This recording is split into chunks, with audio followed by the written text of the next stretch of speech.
Part 2, the democratic government. So in part 1 we have studied up to here. Now it's part 2. So I am explaining you this paragraph. How conflicts are resolved. First of all, tell me, what are conflicts? Conflicts are said to be fights, or we can say them as argument also. Resolved to means to find an answer to a problem. Okay, so in any country, either our country or either other country, these conflicts are very common nowadays. Okay, and why they are common? Because there will be a slight difference of opinion or preferences among people. Because these conflicts can also be occur on the misunderstanding also. Yeah, people are not able to listen properly of others' views. The opinions can be changed. So I think I should say that this conflicts, these fights, arguments, all these are common in our society, in our country, and they often occur also. Okay, so some people might feel discriminated against, while others may think that they are superior. Conflicts can also occur, means like you are superior, I am inferior, you belong to low caste, I belong to means high caste. So these are very common in our societies. They are just means they can be occurred on the base of religion. Okay, and rights over property or territory and other such issues also. So they can be occur on the property matters also. Yeah, they can be occur on any other matter also. So these, I should say that these are very common nowadays. Sometimes conflicts can be very serious and complicated in nature. These conflicts are it will become so serious. Okay, so it cannot be controlled in that manner. So leading to unnecessary violence, and when these are not uncontrollable, we cannot control them, or then what will be? They can lead to unnecessary violence. Violence means bloodshed and destruction or even loss of life.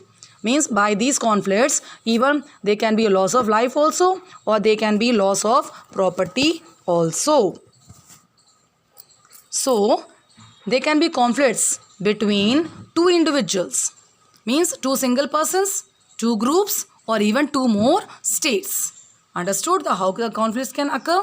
They can be occur on the base of religion, rights, property, or anything. Or if these conflicts are not we are not solving them at the same time. So I think they can take a violent shape. They can destroy our life, they can destroy our property also. Okay, so what is the duty of the government? To resolve these problems, to resolve these conflicts in a very peaceful manner, so that all the parties involved in this conflict are pacified, means they should be satisfied. Sometimes it happens like this, conflicts are solved by the government in a very peaceful manner, or sometimes they are not solved. So in such cases, the government should not be impartial. When the government used to solve the problem, when they used to listen the problem, he should not be partial towards anyone. It should be strictness. Strictness should be is compulsory here. When solving the problem of people, government should not be impartial, means it should not be partial towards anyone, and it should be strict and ensure that conflict does not grow out of control. Governments, while solving the problem, they should also check that this conflict should not go out of controls. Fight should not go out of control. You know, when it will go out of control, so what happens? It will lead to violence, it will lead to destructions, it will lead to losing of life also sometimes. So all the citizens of the country have to obey some laws. If we think that conflict should not occur, so the laws which are passed by the government, we have to follow at any cost.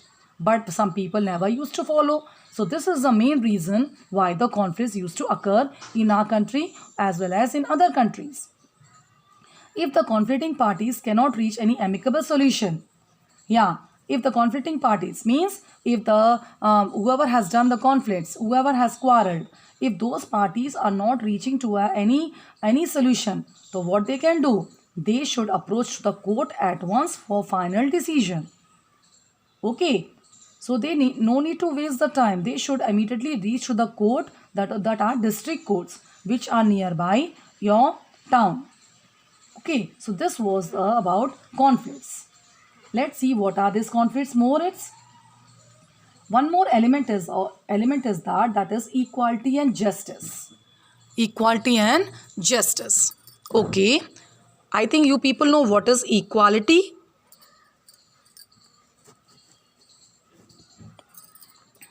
What is equality? Equality means that all are treated equal in our country, and justice same. If equality is there, so justice will also be given same to everybody.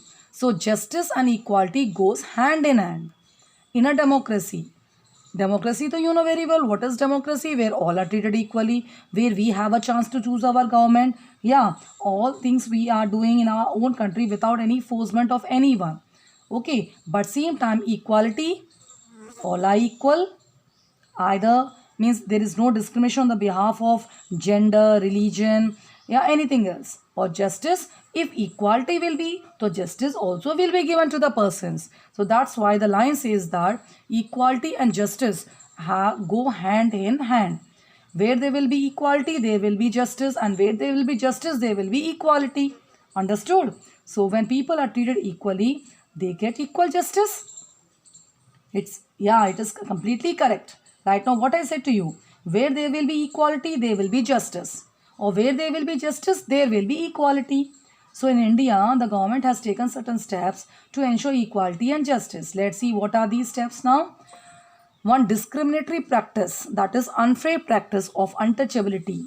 What is untouchability? Untouchability means the people, those who were treated very badly. Have you listened about the name of Shudras? The lower caste people. Yeah, means they were treated very badly in our country. But now this untouchability has been abolished. It has been completely abolished by the law. It has came to an end. Now nowadays this untouchability is not practiced in any part of the world. Untouchability was an evil practice in which some people assume themselves to be superior class and considered a section of the people untouchables. So in this untouchability, what the people used to do? They used to say that you belong to lower caste or I belong to higher caste. I should have all the rights. You should not have any kind of rights. Even you people are not having right to vote, as we have discussed in the beginning of the chapter about apartheid. Okay, so this form of the lower caste people, where they have treated very badly, unfair practices, this is known as untouchability. The untouchables, let's see what are these people are facing. Untouchables used to face many kind of discrimination, and they were denied, means they were refused all basic rights. Any right was not given to them. No right for education, no right for voting, means they were just living in the separate societies. No transport, no, means they were not even allowed to take water from the well also, on from which the higher caste people used to share. And one thing, strange thing to listen is that if the shadow of the lower caste people used to fall on the high caste people, they used to take a bath again. Okay, so this much, so this practice of untouchability was a punishable offense. So now, if anybody practices untouchability in any part of the world, in any part of the country, it means he must be punished. Okay, and it is by the consecution of law. Okay, yes. Next is that the constitution also declares that as the people, those who practice untouchability, the constitution is punishing them. Same manner, the constitution also declares, what it declares? Ki India to be a secular country. And what is secular country? It means people of all religions are treated equally without any kind of discrimination. That means there is no any kind of official religion in our country. All religions are treated equally. Means any religion we are not giving any importance. Okay, all religions are treated equally by the law. That's why India is said to be the secular country. Okay, now I'm turning the pages.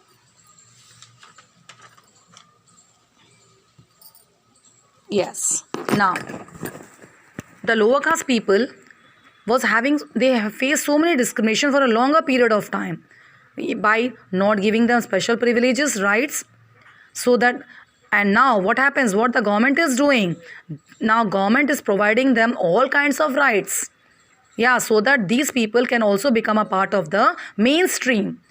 our society. If example, if we will give all rights to them, okay, means if we will treat them equally, so I think these people can also these people can also become a part of our societies. For them, the see what the government does. The government has made special provisions that are called reservations. Now they can have a job in the government schools, government institutions, government sectors, so that these people can be treated equally in our societies. For example, some seats are reserved for people for the backward classes in educational institution. Right now I have said to you, and government offices. Okay, yes. Now, women have been denied of right to education for so many centuries. Yeah, it is said that in the ancient periods, women are only made for the household work. Yes, means a bad kind of thinking was there in the people कि women can't do anything. Yes, they are only made for household work. They are denied to education or other kind of privileges for so many centuries. So the government has passed several laws for them also, for justice for women and the girl child. Some states provide free education for girls so that at least they should come forward. They should gain education, because today's girls and boys are the tomorrow's citizens. So education is must for them.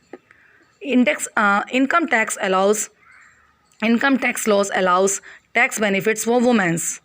Girls can also claim a share in the parental property. As you all know, students, कि in earlier it was not like this. Parental property was only divided among the son. Means a father property is only divided among the son. If example, if he was having two sons, if he used to have two sons, so I think his elder son would have get the property. But it is not like this. According to the Hindu Succession Act of 2005, the constitution have done so many changes. Now, I think girls can also claim a share in the parental property.